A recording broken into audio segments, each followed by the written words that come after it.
Good morning. Welcome back to the channel. This morning we are back at the Starling Nature Preserve with a different target this morning.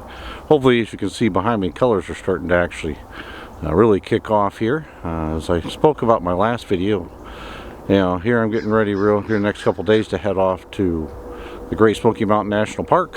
While I'm there, I like to photograph some elk and a few other wildlife. All right, we've been using my 600 F11 here, to see how it performs early in the morning and in low light. And what we found is we get a lot of noise, based on the high ISO, unless you have a ton of light.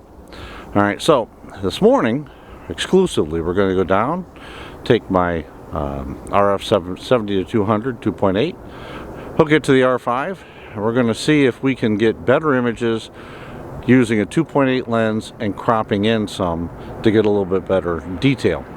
Not sure how it'll turn out, but I figured this morning we're gonna hike down to the lake, see what happens. So stay tuned.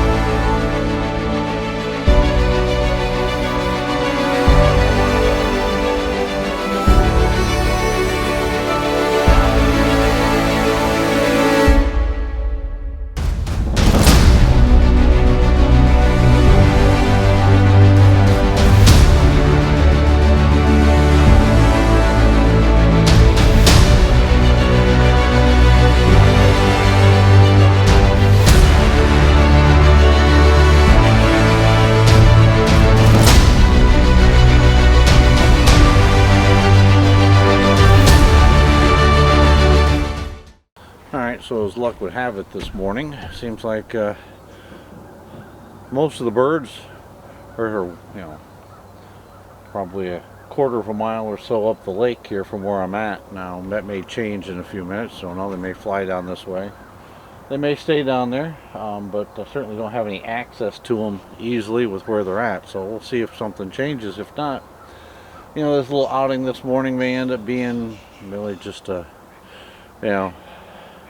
an opportunity that didn't materialize, which happens sometimes when you come out. But again, this morning we're using the 70 to 200 f2.8. Right now we're set at 1000 shutter speed, shooting at f2.8 or f3.2. And we'll see how things go here, so stay tuned.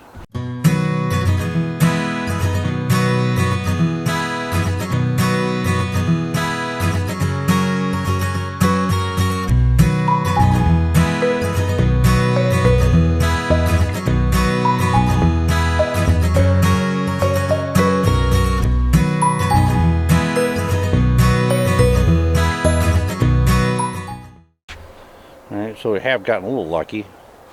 A couple have flown this way over the last couple minutes. So we'll just stand by here and see what happens. Alright, we're still hanging out here and looking. See what we can get. Hasn't been too much fly this way. Been a little bit, so I've gotten a few shots so far this morning.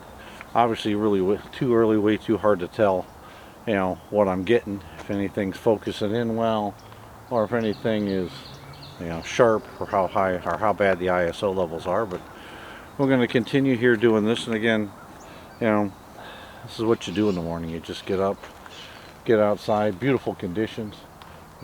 Leaves are starting to change. I mean, this is a great morning now. Last time I was out, it was about 33 degrees. This morning, a little bit warmer. I think it's about 35. You can still see, the water is much warmer, than the air temperature. That's why you see the mist coming up in the air, but just a fantastic morning. Great fall morning. Love the fall. We'll keep shooting here and see what we come up with.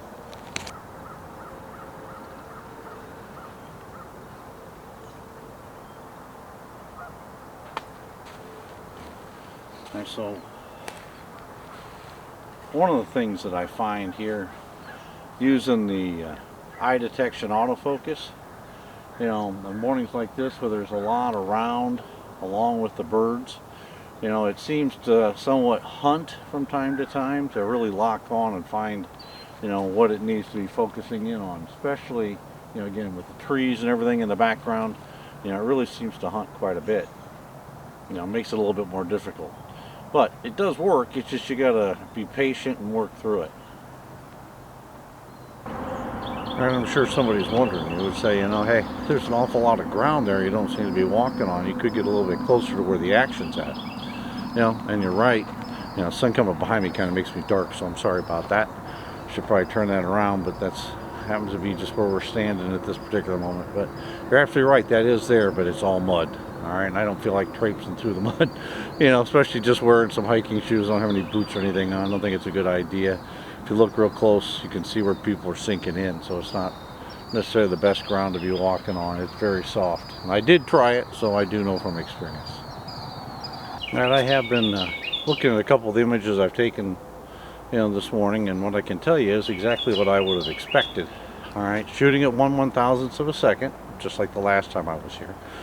Shooting at F2.8, F3.2, 7200 wise ISO this early in the morning, which actually I think is a little bit earlier than the last time I was here, at least from the sunlight perspective. You know, is I'm getting ISOs around 1000, maybe just a little above. You know, so definitely the 2.8 does as you would expect. You know, you would definitely be able to shoot, you know, and not need as much light. Now the question is can you crop in on those images, get a little bit more detail, you know, and actually, you know, have an image that you could, you know, be proud of. It has detail. One of the biggest problems with the, you know, the stuff I was doing the last time I was here is the images are okay once you work through them and you take some of the noise out. Problem is they look a little bit soft when they're at that ISO, you know, above 6400. It really gets bad. All right, just not very sharp. You know, will that happen here? I don't know yet. We'll have to wait till I can tear into some of the stuff, take a look at it, and see what comes out. But that's the whole thing. Is I like to reduce the amount of noise in it. I want it to look sharp and crisp, and that, you know, early morning wise with some of the Canon RF offerings is pretty tough.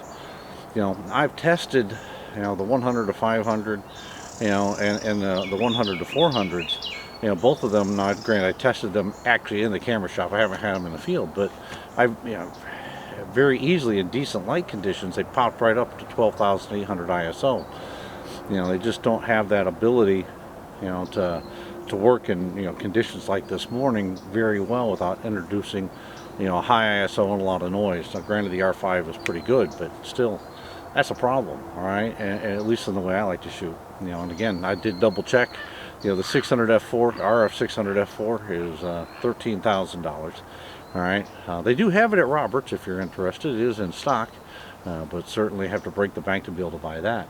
You know, and I don't do enough wildlife shooting at this point to justify buying something like that. Now, certainly you could look at some of the EF glass. Is less expensive, but even that's going to be anywhere from $3,000, $6,000, $7,000, $8,000, depending on what you find and what you're looking for, or what, you know, what you can buy. You know, whatever somebody wants to get rid of. So, you know, one of the big limitations if you like to do wildlife photography early in the morning. All right, you know. This is not necessarily great equipment. It works okay, you know, but it's definitely not the best. Now we're going to use this whole setup here, you know, hopefully in Cataloochee when we're down in the Great Smoky Mountains, and hopefully we'll get some elk while we're down there, so we'll be able to video and photograph, you know, and see what we get, what we get a chance to capture, and hopefully it turns out really well. You know, I'm going to end the video here. Remind everybody to like, comment, and subscribe. You know, help us continue to grow the channel.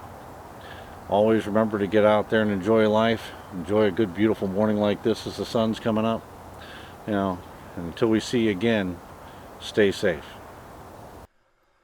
The RF 7200 2.8, when matched up with the Canon R5, performed pretty good.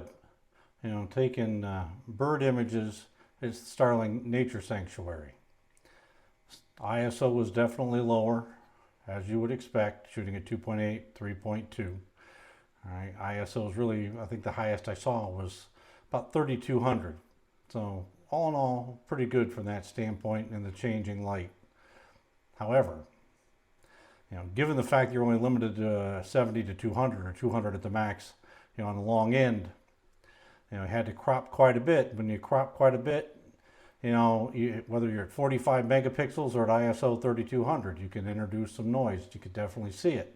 Not nearly as bad as the 12,800 to 20,000 that I saw with the RF 600 F11, but definitely had some noise in there and definitely had to crop quite a bit. But all in all, I'd have to say I was pretty pleased with what I got, given the limitations of the 70 to 200 and given the, you know, the conditions that were there. You know, to me, this was a success, and I'm certainly going to look forward to using the 70 to 200 2.8 on my trip. Thanks everybody for tuning in. Stay safe.